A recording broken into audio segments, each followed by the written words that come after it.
Hello, my name is Carl Williams, and I'm here to give a persuasive speech.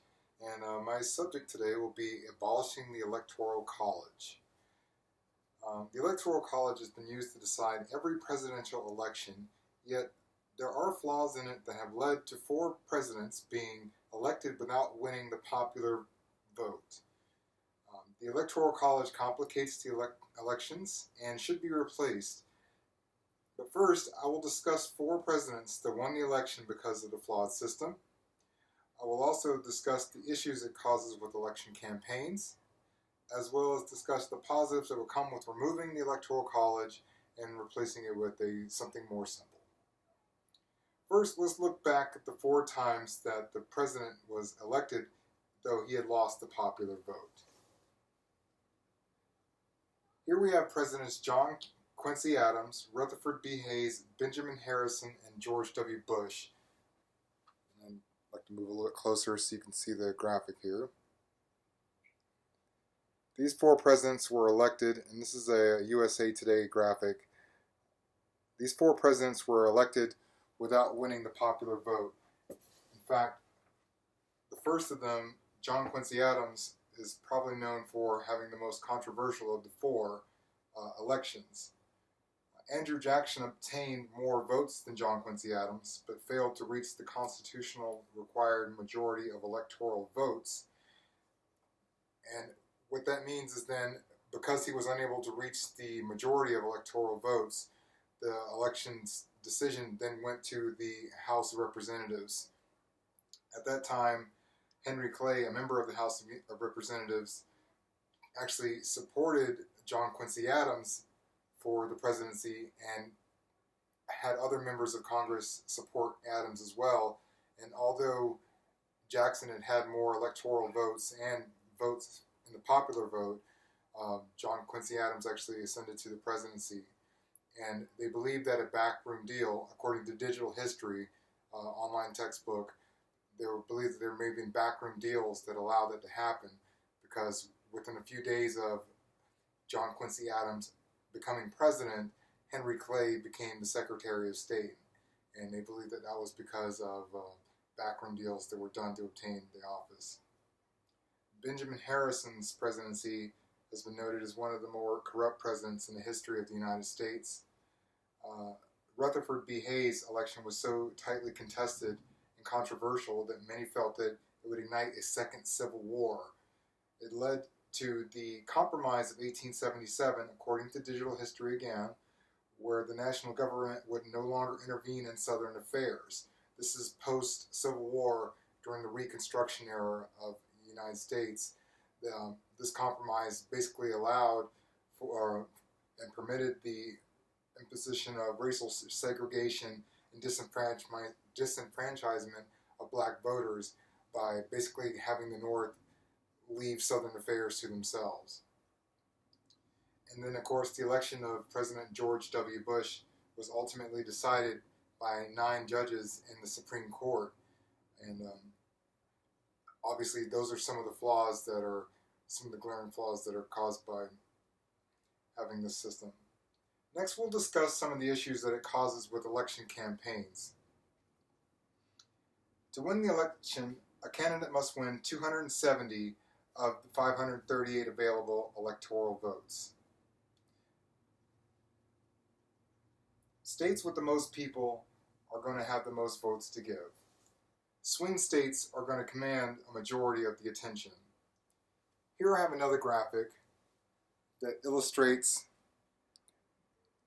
in a moment to focus here, it illustrates the blue states being states that are generally Democratic-controlled states, the red states being states that are controlled typically by Republicans, and then the gray states are listed as what we call swing states.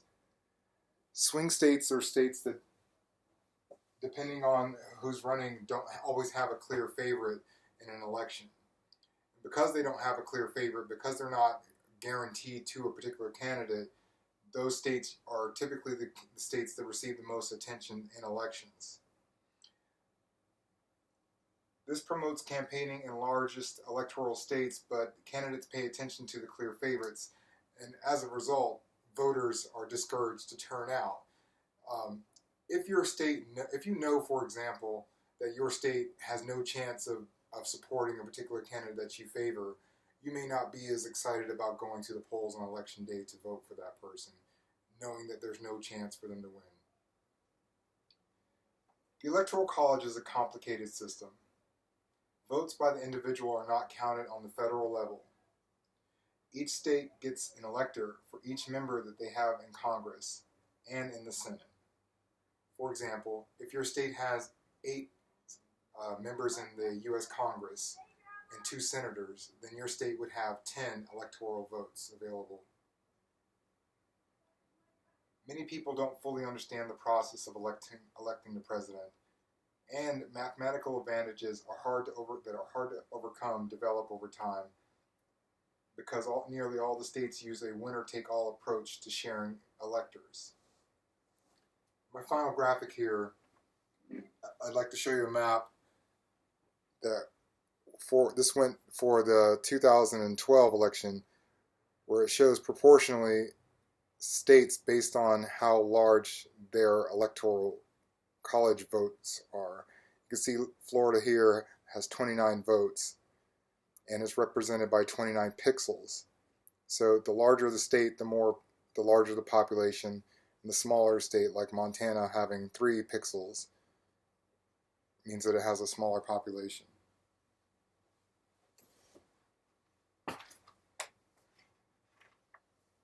Last, I'd like to discuss some of the benefits that we gain from removing the Electoral College from our elections.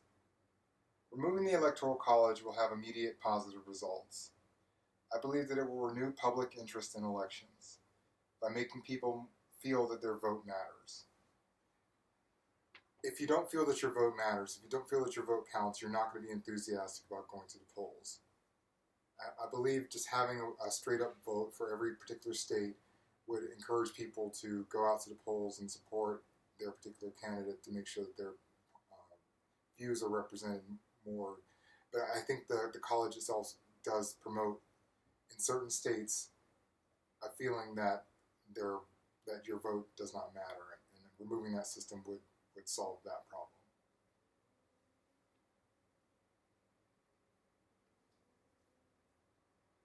I also feel that it would hold presidents accountable directly to the American people. No longer would they be able to vote for they would be able to make their campaigns based on smaller issues such as race or religion or smaller political issues. They'd have to kind of reach out to the country as a whole. And I think that would be a positive move for most of us.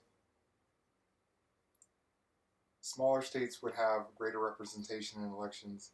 Again, it means that it would take those smaller states, and it would mean that every vote would count. Every vote would mean more. So even in the fringes, the candidates would have to reach out to those people in order to gain their votes. Votes are counted on a national level. I think that having the system done away with would, for one, the system is confusing, and I think doing away with it would remove a lot of confusion from our elections. We're in a modern time. We have the ability to use technology to help us tally our votes and to make them fair and stable elections.